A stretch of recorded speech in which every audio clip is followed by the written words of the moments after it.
Hello and welcome to radiant academy. मैं अमोल चिपे आप सभी का स्वागत करता हूं रेडिएंट एकेडमी के इस नए एडिटोरियल एनालिसिस की क्लास में। एक बहुत इंपॉर्टेंट अनाउंसमेंट सबसे पहले करनी है। 12 अगस्त से यानी आज से नई बैचेस शुरू हो रही है। एक तो फाउंडेशन बैच शुरू हो रही है जो सुबह 10 बजे शुरू होगी ऑफलाइन मोड में, और दूसरी भी फाउंडेशन बैच है जो ऑनलाइन मोड में है और जो दोपहर में 12 बजे रहेगी। तो ये दोनों बैचेस 12 अगस्त से शुरू हो रही है। That is the announcement. अब एक और इंपॉर्टेंट बात आप सभी को बतानी थी।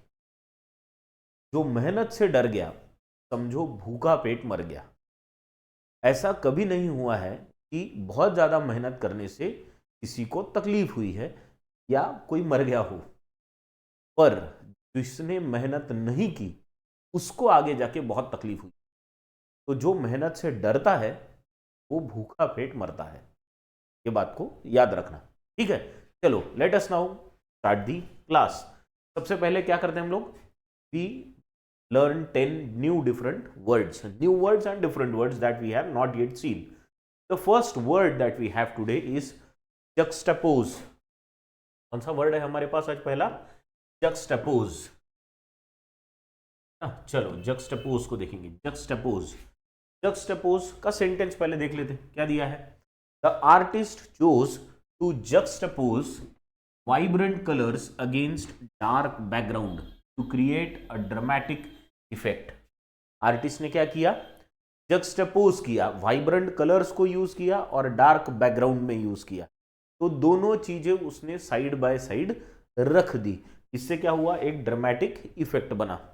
तो कोई भी दो चीजों को साइड बाय साइड रख देना ताकि उनमें कंपैरिजन हो सके, हम उन दोनों को अलग अलग तरीके से देख के चेक कर सके कि वो कैसे अलग है।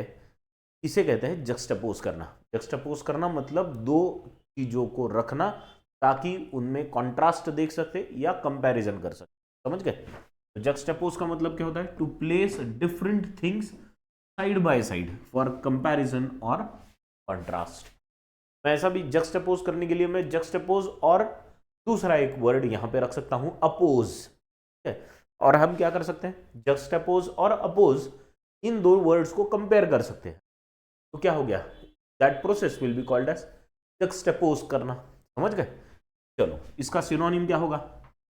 कॉन्ट्रास्ट करना ना, दो चीजों में डिफरेंस बताना क्या है क्या नहीं, या दो चीजों को कंपेयर करना, या अपोज करना।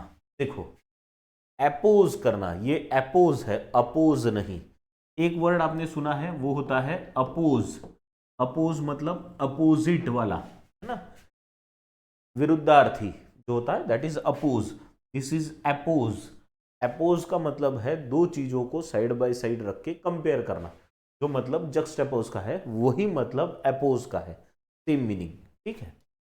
एंटोनिम्स क्या होंगे इसके? कंप्लीटली अलग अलग कर देना, सेपरेट करना, डिवाइड करना, या अलग थलग कर देना, दैट इज आइसोलेट। ठीक, चलो क्लियर हो गया वर्ड जक्सटापोज। दो चीजों को अलग अलग रखना ताकि उनमें कंपैरिजन हो सके। चले नेक्स्ट वर्ड पे। Next word we have is loquacious. Loquacious, देखो पढ़ो। लोकेशियस बहुत इजी वर्ड है, बहुत कॉमनली आने वाला वर्ड है। The loquacious host kept the guests entertained with her lively stories. ऐसा होस्ट था, लोकेशियस था। उसने क्या किया? गेस्ट को एंटरटेन्ड रखा, है ना, ताकि sorry with her lively stories, stories बता के उसको एंटरटेन रखा। लोकेशियस का मतलब है someone who keeps on talking, बातूनी, बहुत कंटिन्यूअसली बात करने वाले व्यक्ति को कहते हैं हम लोकेशियस। ठीक है, मीनिंग क्या होगा इसका? Tending to talk a great deal, talkative, बातूनी, बड़बड़ बड़बड़ बड़बड़ शुरू है, टॉकेटिव। सिनोनिम क्या होगा इसका? टॉकेटिव तो है ही, यही देखा हमने, चैटी या verbose, someone who speaks a lot. Antonyms क्या होंगे इसके?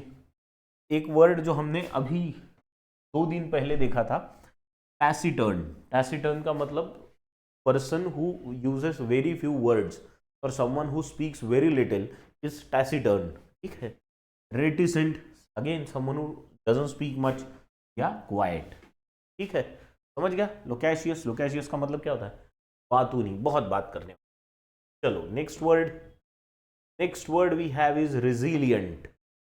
रेजिलियंट है ना। चलो रेजिलियंट का मतलब देखेंगे, पहले सेंटेंस देख लेंगे। Her resilient spirit helped her bounce back from the challenges she faced. उसकी स्पिरिट कैसी थी? स्पिरिट मतलब उसकी की आत्मा, अंतरात्मा, राइट। स्पिरिट यानी यहाँ पे भूत का मतलब नहीं है, स्पिरिट, ठीक है। तो उसकी जो आत्मा थी वो कैसी थी? वो रेजिलियंट थी। रेजिलियंट थी मतलब, रेजिलियंट का मतलब होता है टू फाइट बैक या to stay strong in conditions where you are in a problem. इस सिचुएशन में स्ट्रांग रहना, दैट इज कॉल्ड रेजिलियंट रहना, है ना। टू फाइट बैक करने की ताकत होना, दैट इज कॉल्ड रेजिलियंट। अड़े रहना, अड़ीग रहना, दैट इज रेजिलियंट, ठीक है। तो resilient spirit helped her bounce back from the challenges she faced. उसने बहुत सारे चैलेंजेस फेस किए, लेकिन वो उनमें से बाहर निकल सकी क्योंकि उसकी स्पिरिट कैसी थी? रेजिलियंट थी। फाइट बैक करने की, अड़े के रहने की जो स्पिरिट है, दैट इज रेजिलियंट। मतलब क्या? Able to withstand. विथस्टैंड मतलब अड़े रहना, टिकना। Recover quickly from difficult conditions, टिक के रहना, है ना। तूफानों में भी टिक के रहना, दैट इज रेजिलियंट। सिनोनिम क्या होगा इसका? स्ट्रांग होना, बहुत स्ट्रांग, रोबस्ट या एडेप्टेबल, एडेप्टेबल या फ्लेक्सिबल। रोबस्ट, रोबस्ट मतलब something that does not change, मत, दैट इज रोबस्ट। एंटोनिम क्या होंगे इसके? जो जल्दी से टूट जाए, दैट इज फ्रेजाइल, और समथिंग एट रिस्क यानी वल्नरेबल या वीक, ठीक है। समझ गए? Resilient, resilient means strong, resilient means अड़के रहना किसी चीज, है ना, यानी स्ट्रांगली खड़े रहना किसी चीज के against.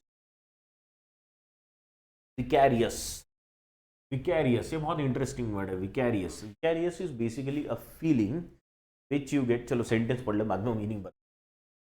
He gained vicarious enjoyment from watching his children succeed, है ना। चिल्ड्रन को सक्सीड होते हुए देख के उसे विकैरियस एंजॉयमेंट हुई। आप दंगल ये मूवी याद करो जरा। दंगल में जैसे ही आमिर खान की जो बेटियां दिखाई गई हैं वो जीतती है, तो उन्हें खेलते हुए जीतते हुए देखना, या उसको जब लास्ट में पता चलता है कि वो जीत गई, तो वो जो फीलिंग होती है, दैट इज कॉल्ड विकैरियस। यानी जीतने वाली नहीं।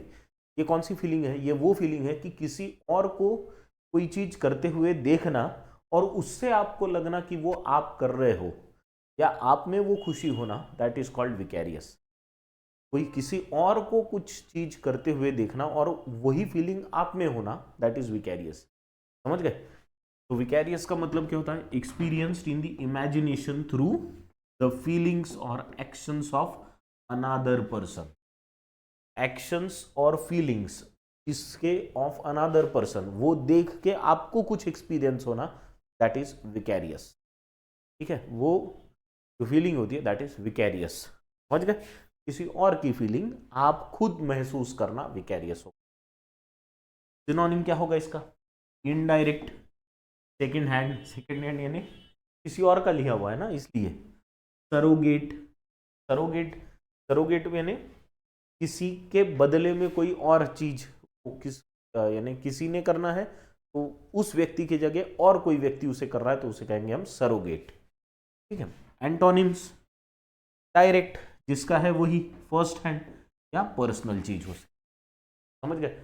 अगर आप अभी ओलंपिक्स देख रहे होंगे तो एक वीडियो बहुत विराल, मैंने तो 2-3 बार देख लिया, यानी दिखने में आ गया, वो स्वाइप करते हुए सारी रील्स देखते हुए, तो कहीं तो भी वो रील देख ली मैंने जहाँ पे एक एथलीट है जो वो बार पे अपने करतब दिखा रहा है और उसके कोच बगल में खड़े हैं, and he is doing exactly the same standing by his side, यानी उनको वही फीलिंग हो रही है जो उनका वो स्टूडेंट कर रहा है। That feeling is vicarious. समझ गए? क्लियर? चले आगे। Next is apathy. Apathy, apathy, चलो अपैथी बहुत बुरा वर्ड है अपैथी। चलो सेंटेंस देखो। Voter apathy was a major reason. Voter की क्या? Apathy, apathy was a major concern during the election. इस बार भी इलेक्शन में यही था, वोटर अपैथी बहुत थी। अपैथी बहुत थी मतलब उदासीनता, किसी भी चीज के प्रति उदासीन होना यानी अपैथेटिक होना या अपैथी होना, ना उदासीन होना बहुत। जाने दो ना यार, क्या जाना है वोट करने के लिए, हर चीज के लिए वही कारण, छोड़ो ना यार, अपने से क्या होने वाला है, एक से क्या होने वाला है। दैट उदासीनता इज कॉल्ड अपैथी, है ना। तो मीनिंग क्या होगा इसका, लैक ऑफ इंटरेस्ट, इंथुजियाज्म और कंसर्न, किसी भी चीज के लिए इंटरेस्ट ही नहीं होना, बहुत आलसी की तरह छोड़ देना किसी चीज को, जाने दो ना अपने से क्या होने वाला है, दैट इज कॉल्ड अपैथी। ठीक है। सिनोनिम क्या होंगे इसके, इनडिफरेंस, किसी के प्रति चिंता ही नहीं होना, भेदभाव करना किसी चीज के आगे। बहुत से नेताओं से भी ये होता है कि अपने देश में गरीबी है, भूखमरी है, बेरोजगारी है, और करना क्या है, जाने दो ना, जिसको निपटने का वो निपटेगा, हम अपना काम करते रहेंगे। ठीक, हो सकता है ऐसे। अनकंसर्न, किसी चीज के बारे में यानी चिंता ही नहीं होना, कंसर्न का मतलब क्या है, चिंता, किसी चीज के लिए चिंता ही नहीं होना, छोड़ो ना अपने को क्या करना है। लिथार्जी, आलस होना, समझ गए। तो इसे कहते हैं हम अपैथी। नॉट सेइंग सब में वही अपैथी होती है, बट बहुत बार बाहर से देख के ऐसा लगता है कि कुछ लोगों में तो वो अपैथी पक्का है कि यार जो सीरियस इशू है उन पे काम ही नहीं करना है, बस अपनी जेबें भरना है और आगे चलते रहना है।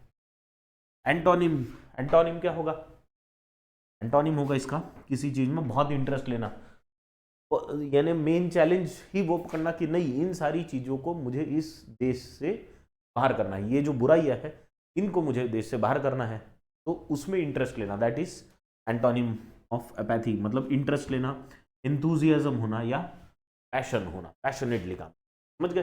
अपैथी का मतलब क्लियर, उदासीनता, किसी भी चीज के लिए उदासीन होना इज अपैथ है, अपैथी। Next, cogent. कोजेंट का मतलब क्या होता है, चलो सेंटेंस पढ़ेंगे। The lawyer presented a cogent argument that swayed the jury. Swayed का मतलब भी पहले देख लेंगे, स्वेड यानी झुकना।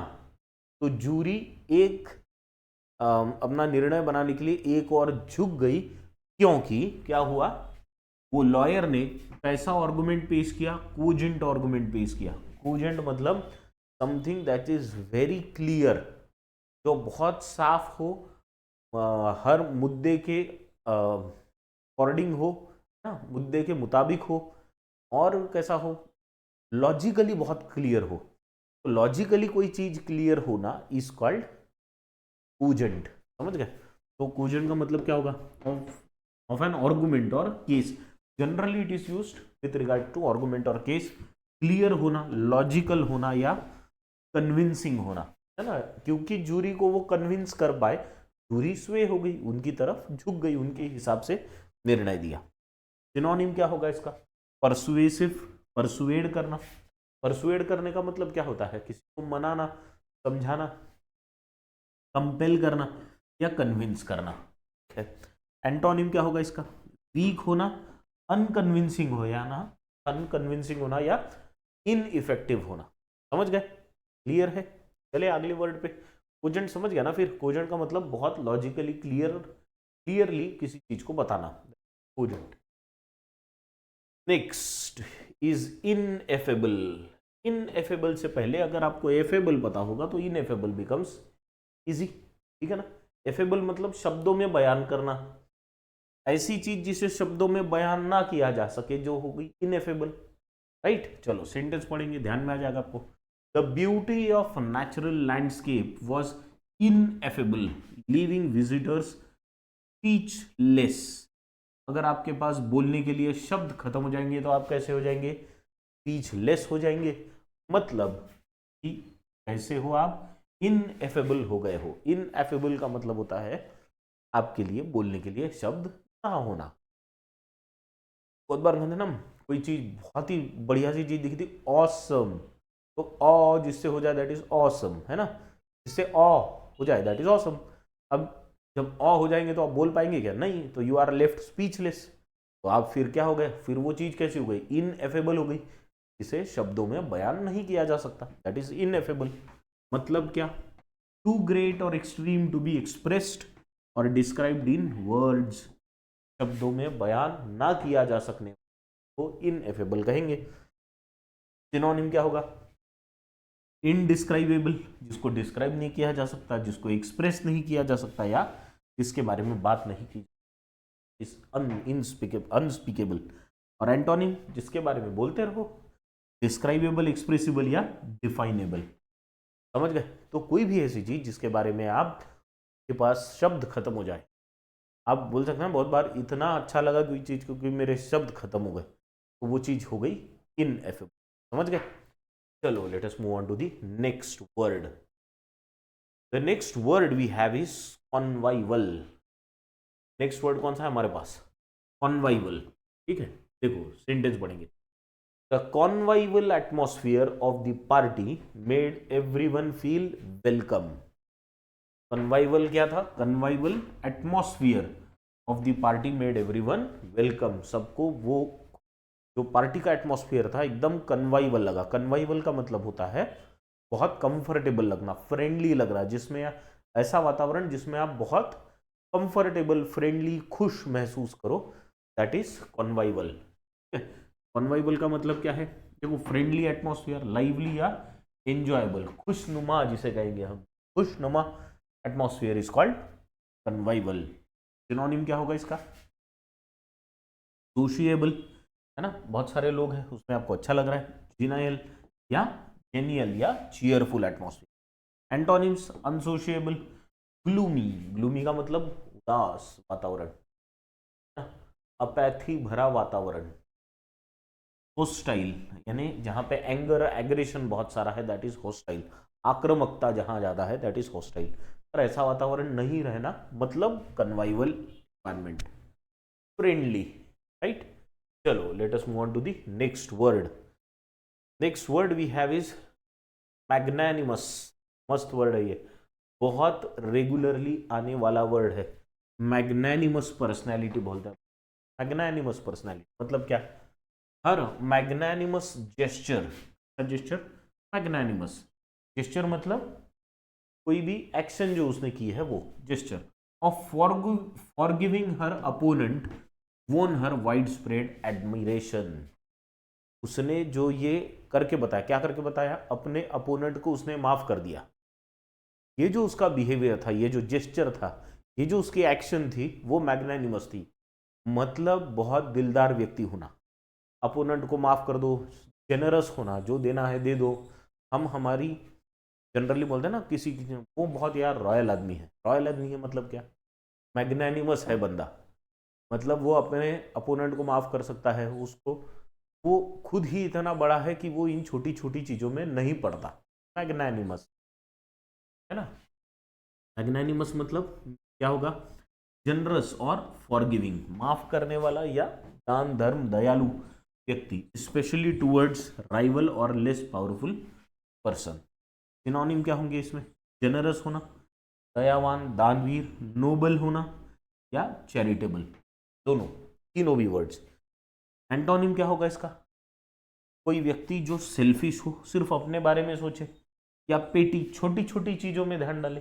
मैग्नानिमस देखो वर्ड, वर्ड ही मैग्नानिमस ऐसा बड़ा वर्ड लगता ना। पेटी यानी छोटे छोटे काम, छोटे छोटे कामों में ध्यान रखने वाला। या मीन स्पिरिटेड, बहुत छोटी छोटी चीजों में अटका पड़ा व्यक्ति, वो होता है मीन स्पिरिटेड। ठीक है, मैग्नानिमस यानी छोटी छोटी चीजों की तरफ ध्यान नहीं देते भाई, बड़ा सोच है, मैग्नानिमस है। क्लियर? चले नेक्स्ट वर्ड पे। The next word we have is voracious. कौन सा वर्ड है? और आज का ये आखिरी वर्ड है, इसके बाद हम एडिटोरियल पे जाएंगे। समझ गए? तो वर्ड कौन सा है हमारे पास? वोराशियस। वोराशियस। चलो सेंटेंस पढ़ेंगे पहले। He has a voracious appetite. Appetite का मतलब होता है भूख, है ना। ऐसी भूख है उसकी, वोरेशियस भूख है, भूख है किसके लिए? बुक्स के लिए। अ भूख फॉर बुक, है ना, बुक पढ़ने की भूख is voracious aptitude, sorry apatite for books, and can read one in a single day. एक दिन में वो एक किताब तो खत्म कर लेता है। खत्म कर लेता मतलब पढ़ लेता है। समझ गए? तो वोरेशियस एपेटाइट का मतलब क्या होता है? एक एपेटाइट का मतलब होता है भूख होना, वोरेशियस मतलब बहुत ज्यादा, excessive hunger is called voracious, बहुत ज्यादा भूख। मीनिंग क्या होगा इसका? वांटिंग और devouring great quantities of food और having very eager approach to an activity. कोई चीज को बहुत ज्यादा क्वांटिटीज में कंज्यूम करना या किसी चीज की बहुत लालसा या बहुत भूख होना, दैट इज कॉल्ड वोरेशियस। फिर वो खाने की ही वो ऐसा नहीं है, किसी भी चीज की हो सकती है। यहाँ पे किताबें पढ़ने की बहुत भूख है तो वो वोरेशियस रीडर है कहेंगे हम, है ना। यानी बहुत ज़्यादा क्वांटिटीज में कंज्यूम करने की आपकी ताकत होना या आपको लगना। सिनोनिम क्या होगा इसका? इनसैटिएबल, जिसकी भूख शांति नहीं होती भाई, अनसेटिस्फाइड बंदा। रेवेनियस, रेवेनस, रेवेनस का मतलब होता है बहुत भूखा, बहुत भूखा। एविड, जिसमें इंथुजियाज्म बहुत है, बहुत एविड गार्डनर, यानी बहुत दिल लगा के, मन लगा के कोई चीज करता रहता है, बहुत करता है। एंटोनिम क्या होगा इसका? सेटिस्फाइड, थोड़ा सा मिल गया बढ़िया है। इनडिफरेंट या एपेथेटिक, देखो अपैथेटिक, अपैथी से ही बना है अपैथेटिक। अपैथेटिक का मतलब होता है जिसमें कोई उत्साह नहीं होना, एकदम निरुत्साह व्यक्ति, उदासी भरा। अपैथी मतलब भी उदासीन और अपैथेटिक मतलब भी उदासी से भरा हुआ व्यक्ति, ठीक है, दैट इज अपैथेटिक। समझ गए? तो these are the 10 words we have. Let us now move to the editorial, ठीक है। चलो, तो the editorial is in front of you, go through it, तो पढ़ लो एक बार और फिर इसके बाद हम इसको डिस्कस करेंगे। Read it.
चलो डन, पढ़ लिया? हाँ, क्या दिया है अभी?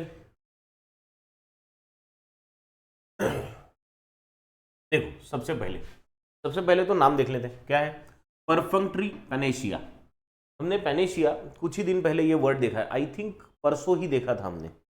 पेनेशिया का मतलब क्या है? किसी चीज का अल्टीमेट सॉल्यूशन, अल्टीमेट सॉल्यूशन या हर मर्ज की एक ही दवा, है ना, ऐसी दवा जो हर किसी पे काम आ जाए, दैट इज कॉल्ड पेनेशिया। और यहां दिया है परफंक्ट्री। परफंक्ट्री भी हमने अभी कुछ दिन पहले देखा हुआ वर्ड है। परफंक्ट्री का मतलब होता है केयरलेस, है ना, ऐसा कि जो शायद जिसमें पूरी तरह ध्यान नहीं दिया गया हो। तो ऐसा पेनेशिया है, ऐसी दवा बनाई गई है जो केयरलेसनेस है उसमें बनाने में, है ना, वो शायद हर चीज पे काम ना करे। किस चीज पे है ये टॉपिक? ऑन दी राष्ट्रीय विज्ञान पुरस्कार। सरकार ने अभी राष्ट्रीय विज्ञान पुरस्कार की घोषणा की, तो इसी पे ये एडिटोरियल लगता है, दिया हुआ है करके, ठीक है। चलो let us start reading it. क्या दिया है? लेटर दिस मंथ, इस मंथ के लास्ट में 33 scientist will be awarded Rashtriya Vigyan Puraskar RVP. The current government's revamped approach to independent India's long tradition of annually awarding scientist with promise, है ना। क्या दिया है कि राष्ट्रीय विज्ञान पुरस्कार सरकार ने अभी अभी इनकी घोषणा की है, जो इस महीने के अंत में दिए जाएंगे। 33 साइंटिस्ट, कितने साइंटिस्ट को? 33 साइंटिस्ट को अवार्ड दिए जाएंगे ये। और ये किस तरह का प्रयास है? कह रहे हैं कि ये सरकार का एक रिवैम्प्ड अप्रोच है। रिवैम्प्ड मतलब चेंज करके फिर से लाया गया, ऐसी चीज जिसको चेंज करके फिर से लाया जाता है, एक इंप्रूव्ड वर्जन कहा जा सकता है उसका। Revamped approach to independent India's, हमारे जो देश की इंडिपेंडेंस के बाद के हमारे देश की एक ट्रेडिशन रही है, एक प्रथा रही है कि हम हमारे साइंटिस्ट को हर साल अवार्ड कर दें, है ना। और ये हमारा एक प्रॉमिस है ना, हर साल हम करते ही है हमारे साइंटिस्ट को। द रीजिग, रीजिग का मतलब रिवैम्पशन, ये है ना, रिवैम्प करना, पूरी तरह चेंज कर देना सिस्टम को, दैट इज रीजिग। ठीक है, the rejig is in doing away with the Shanti Swarup Bhatnagar awards.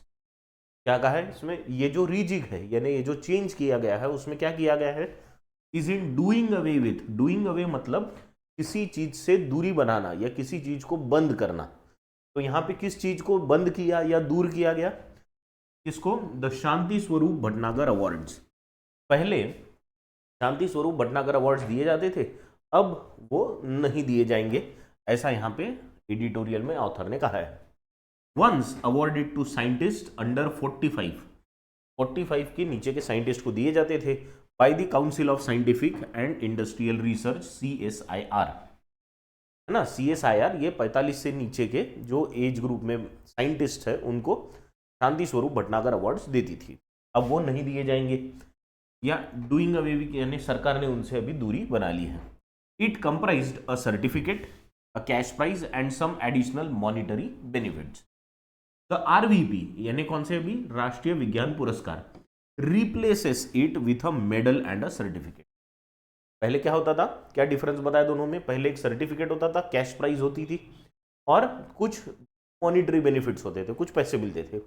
अभी राष्ट्रीय विज्ञान पुरस्कार में क्या होगा, एक मेडल मिलेगा, ठीक है, एक सर्टिफिकेट मिलेगा और रीनेमिंग इट विथ विज्ञान युवा SSB, इसका अभी नाम क्या चेंज कर दिया है, इनका नाम चेंज कर दिया है विज्ञान युवा SSB। SSB का मतलब शांति स्वरूप भटनागर अवार्ड, मतलब नाम वैसा ही रखा है, नाम में थोड़ा सा चेंज किया है, क्या दिया गया है यहाँ पे, विज्ञान युवा SSB। ठीक है, there are also other RVP awards. पहले तो ये सिर्फ विज्ञान युवा SSB, सॉरी पहले सिर्फ SSB अवार्ड दिया जाता था, अब उसका नाम बदल के विज्ञान युवा SSB कर दिया गया है। और क्या हुआ है, there are also other RVP awards, कुछ और RVP अवार्ड्स है यानी राष्ट्रीय विज्ञान पुरस्कार के, कौन से, तो Vigyan Shri, Vigyan Ratna and Vigyan team awards. कौन से हैं, विज्ञान श्री, विज्ञान रत्न और Vigyan team awards. The latter, latter मैंने हमेशा कहा है बाद में के, द लैटर बाद में के यानी दो चीजों में कंपैरिजन होगी तो बाद में के, पहला कौन सा है, दिस इज द फॉर्मर विज्ञान युवा, एंड ये जो है बाकी के दीज आर लैटर, ये यहां तक के सारे लैटर हो गए। The latter will be for scientist over 45, देखो डिफरेंस, युवा SSB जो है वो 45 के नीचे के लिए, बाकी सारे 45 के ऊपर, who have made distinguished contributions in science and technology over their entire career, जिन्होंने अपने पूरे करियर में साइंटिफिक और टेक्नोलॉजी में बहुत काम किया है, ऐसे लोग। As for the teams of scientist and technologist with exceptional contribution, और जो बाकी है वो टीम के लिए। इन theory the total number of awards under all categories is capped at 56, देखो क्या बोला है, is capped at 56। कैप करना मतलब किसी चीज की मैक्सिमम लिमिट तय कर देना। What is the meaning of capped here, cap करना मतलब मैक्सिमम लिमिट तय कर देना। तो पूरे कैटेगरीज में मिला के कितने अवार्ड्स देने वाले हैं सरकार, 56 अवार्ड्स देगी, है ना। तो those selected for this year are fewer than the ceiling. तो ये कैप करना मतलब ही क्या होता है, सीलिंग, है ना। तो ये बार की सीलिंग कितनी है, 56। तो इस बार सरकार ने क्या किया है, दो selected for this year are fewer than the ceiling, यानी 56 से कम लोगों को ही ये बार अवार्ड्स दिए जाने वाले हैं। ये तो हमने पहले ही देख लिया था, कितने अवार्ड्स दे रहे जा रहे हैं total, there are total 33 scientists who will be awarded, maximum limit तो 56 की है, समझ गए। चलो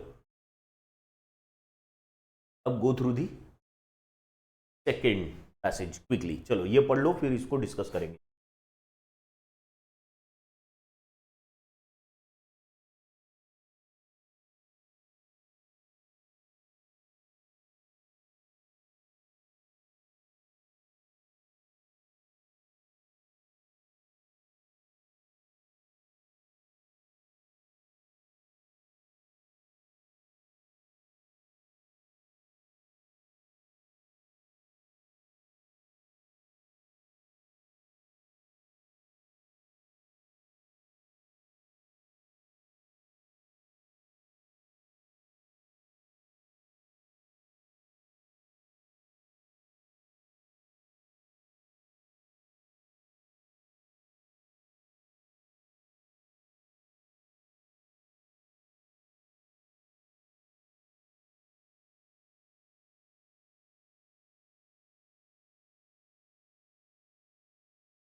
चलो डन, पढ़ लिया, गुड। हाँ, क्या दिया है अभी सेकेंड पार्ट में? The team award has been conferred on the Indian Space Research Organisation Chandrayaan 3 team. तो इस साल का टीम अवार्ड किसको दिया जाएगा? इसरो के चंद्रयान 3 टीम को, विच सर्टनली हैज ओवर 3 मेंबर्स। ये टीम में ही 3 से ज्यादा मेंबर्स तो है ही। These may well be technicalities and being the first edition of the prizes could be transitional। अब ये ऊपर जो जितनी बात बताई गई है ऑथर द्वारा, वो ऑथर कह रहे हैं कि ये जो सारी चीजें मैंने बताई कि 56 लोगों को दिए जाएंगे विज्ञान श्री, विज्ञान रत्न, विज्ञान युवा SSB, विज्ञान टीम, ये सारे नाम रहेंगे। ये सारी चीजें क्या हो गई? ये सारी चीजें हो गई टेक्निकलिटीज, ठीक है।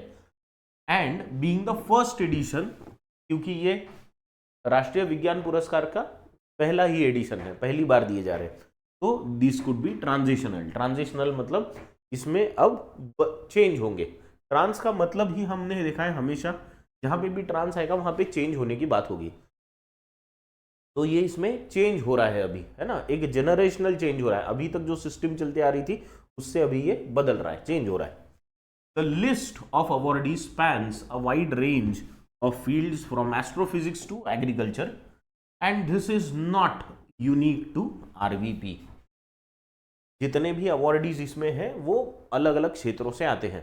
साइंटिफिक विज्ञान के ही अवार्ड्स है, साइंस के ही अवार्ड्स है, लेकिन from various different fields, like from astrophysics to agriculture, and this is not unique to RVP, कह रहे हैं ऑथर। मतलब ये चीज सिर्फ आरवीपी के लिए नहीं होती, बाकी भी अवार्ड्स में होती है। सारे क्षेत्रों से लोगों को अवार्ड दिए जाते हैं। The awardees are overwhelmingly from centrally funded and the most elite of India scientific and research institution. और अथर का क्या कहना है कि जो अवार्डीज है, जिनको अवार्ड्स दिए जा रहे हैं, वो 33 scientists, they are from which organisations? Mostly सबके सब कहां से है? सेंट्रली फंडेड है, यानी ऐसे इंस्टीट्यूट्स या ऐसे organisations which are funded by the central government, and वो सबसे इलीट इंस्टीट्यूट्स है, यानी टॉप मोस्ट इंस्टीट्यूट्स भारत सरकार के अंडर आने वाले, जिनका नाम हम हमेशा लेते हैं, जैसे इसरो हो गया, है ना। सच एज, देखो यहाँ दिया हुआ है, Indian Institute of Technology, Indian Institute of Science Education and Research, IISER, IITs, CSIR and atomic energy institutions, है ना, जैसे बाबा एटॉमिक रिसर्च सेंटर वगैरह सारे। The RVP awards were instituted after the Ministry of Home Affairs and heads of science departments concluded in 2022। देखो क्या बोला है यहाँ पे, ये जो RVP के अवार्ड्स है ना, ये कैसे, क्या यानी सरकार ने क्या सोचा, इसके बिहाइंड सोच क्या थी, या कहाँ से आए ये अवार्ड्स? पहले तो SSB अवार्ड्स थे, फिर ये लाने की जरूरत क्या पड़ी? तो 2022 में होम मिनिस्ट्री और जो बाकी के डिपार्टमेंट्स है, साइंस के डिपार्टमेंट्स अलग अलग, उनके जो हेड्स थे, इन्होंने कंक्लूड किया मतलब ये एक निर्णय पे पहुंचे। कब? 2022 में। क्या? That there were too many awards being given out by the individual scientific departments and that it was necessary to trim them and raise their stature to national awards. इन्होंने क्या कंक्लूड किया कि हम अवार्ड्स तो काफ़ी सारे दे रहे हैं, पर ये अवार्ड्स कैसे दिए जा रहे हैं? अलग अलग साइंस के डिपार्टमेंट्स द्वारा इंडिविजुअली दिए जा रहे हैं, बाय इंडिविजुअल साइंटिफिक डिपार्टमेंट्स। देखो ये बहुत इंपॉर्टेंट है यहाँ पे, awards were given by individual scientific departments. और इसलिए सरकार को ऐसा लगा कि ये जो इतने सारे अवार्ड्स हैं, इनको ट्रिम करना चाहिए। हम बहुत सारे अवार्ड्स दे रहे हैं, लेकिन इनको ट्रिम करो, यानी इनके नंबर्स कम करो, अलग अलग डिपार्टमेंट्स के द्वारा मत दो, और इनका ओहदा बढ़ाओ, स्टेचर बढ़ाओ।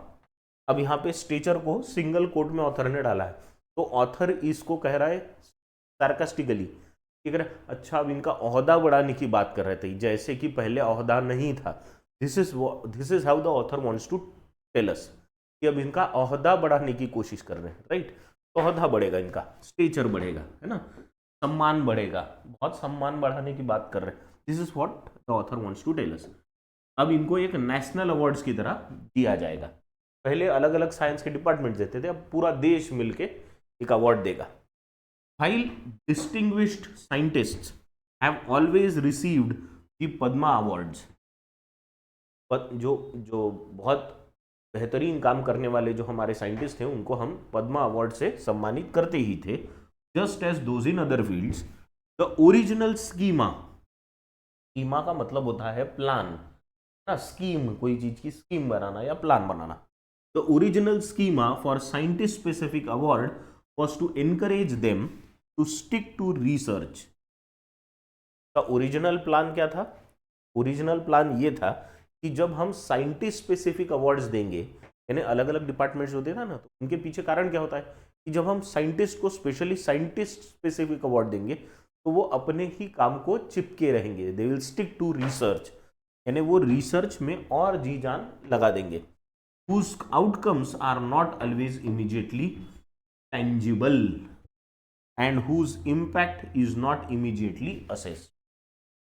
यानी ऐसे रिसर्च पे भी वो ध्यान देंगे जिनका आउटकम, बहुत बार क्या होता है साइंटिस्ट द्वारा बनाई गई कोई चीज होती है या निर्माण की गई या खोजी गई बहुत सारी चीजें ऐसी होती है जिनका आउटकम अभी शायद बहुत जल्दी ध्यान में नहीं आता या वो इमीडिएटली टेंजिबल नहीं होता, यानी इमीडिएटली उसका रिजल्ट नहीं देख सकते हम लोग, लेकिन लॉन्ग टर्म में वो चीज़ बहुत ज़्यादा इंपॉर्टेंट होती है, ठीक है ना।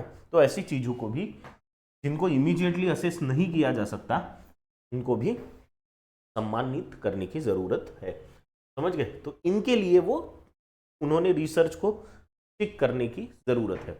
बहुत बार ऐसा होता है ना साइंटिस्ट को कि यार मैं ऐसे रिसर्च में काम कर रहा हूँ जिसका आउटकम अभी तो दिखने नहीं वाला, शायद 50 साल बाद दिखेगा जब मैं नहीं रहूँगा, पर फिर भी उन्होंने उस टाइप की रिसर्च में खुद को इन्वेस्ट करना चाहिए। कब करेंगे? जब उनको रिकॉग्निशन मिलेगा कि आपने जो काम किया है वो बहुत अच्छा है, भले ही उसका आउटकम अभी ना दिखे लेकिन लॉन्ग टर्म में दिखेगा। तो अवार्ड तो आपको अभी दिया जाता है, ठीक है। तो that is what award means, giving award means, समझ गए। चलो now go through the final part quickly, then we will discuss it. पढ़ लो इसको।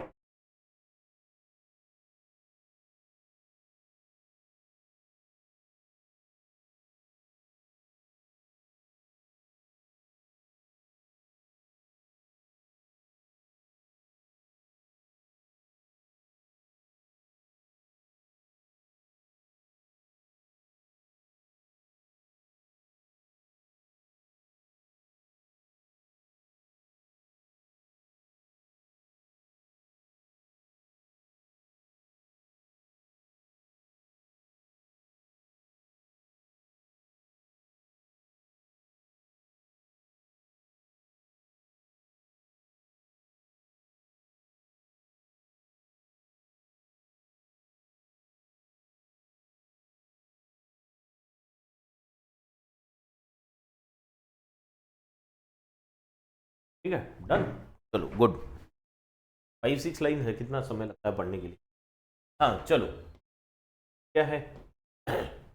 Much like Olympic medals, Nobel prizes continue to elude Indian scientists and this has been a touchy topic for many governments. अभी Olympic कल ही Olympics का क्या हुआ? कल ही ओलंपिक्स खत्म हुए, है ना। तो ओलंपिक में हमको कोई बहुत ज़्यादा तो मेडल मिले नहीं, बहुत ज़्यादा इन्हें जितने मिले उतने अच्छे हैं लेकिन बहुत ज़्यादा मिले नहीं।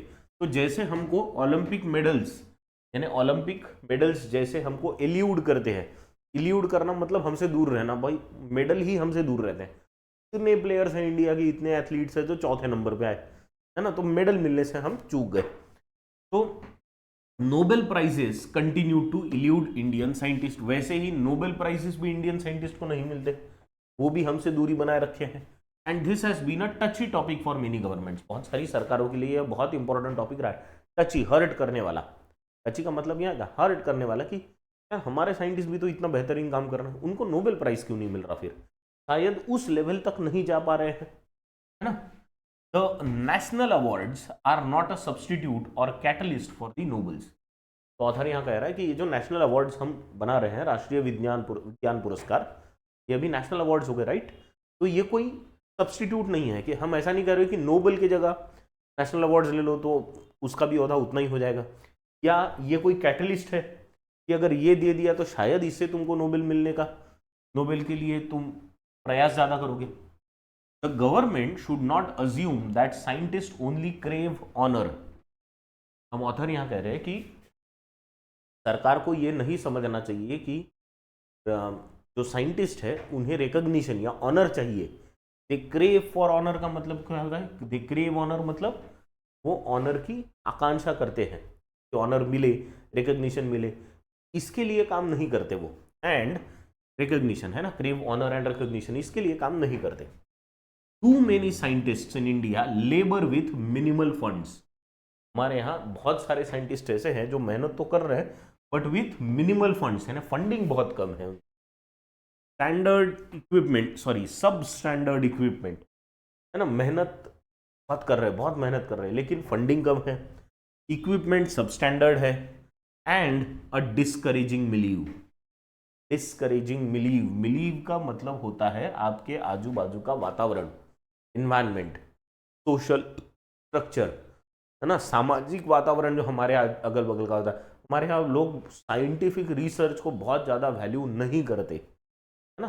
तो डिस्करेजिंग सोशल मिलीव का मतलब होता है डिस्करेज करने वाला सोशल एटमॉस्फेयर, आपका environment. Forcing them to compete at cutting edge of research with their hands tied. मतलब उन्हें नोबेल प्राइज मिलने वाले जो साइंटिस्ट हैं उनके साथ compete करना है, लेकिन उनके हाथ बंधे हुए हैं, तो बंधे हुए हाथों से compete करना पड़ रहा है। रेजिंग दी बजेटरी एलोकेशन, बजट को बढ़ाना, and making scientific research more rewarding in India. Scientific research को हम ज़्यादा रिवॉर्डिंग अगर करें और बजेटरी एलोकेशन अगर बढ़ाए तो शायद we will do greater service to science than tokenism. हम साइंस की ज़्यादा सेवा करेंगे instead of doing this tokenism. तो ऑथर को ये टोकनिज्म लग रहा है। टोकनिज्म का मतलब होता है दिखावा। ये राष्ट्रीय विज्ञान पुरस्कार वगैरह ये सब दिखावा है। आप साइंटिस्ट को सिर्फ पैसा दो और रिकॉग्निशन दो, रिकॉग्निशन की तो देने की बात कर रहे हैं, ठीक है, फिर भी ऑथर को ये सब दिखावा लग रहा है, टोकनिज्म लग रहा है कि वाह एक टोकन दे दिया, हाँ नहीं आपने अच्छा किया, चलो ये अवार्ड लो, खुश रहो। ऐसा नहीं होता ना। एक रिकॉग्निशन, ऑनर बहुत ज़रूरी होता है, मोटिवेशन बहुत ज़रूरी होता है ताकि आप और आगे प्रयास करो। ठीक, तो this is the editorial for today. On the basis of this editorial there are few questions that are there. अब इनको पढ़ लो। First question is which of the following awards are not given by the government now. भी कौन सा award नहीं दिया जाता इनमें से, ठीक है। Second, according to passage which of the following organisations was awarded Vigyan team award. Vigyan team award किस, इनमें से किस ऑर्गेनाइजेशन को या इंस्टीट्यूशन को या टीम को दिया गया है। नेक्स्ट, ये आपके लिए एक वर्ड दिया है मिलीव।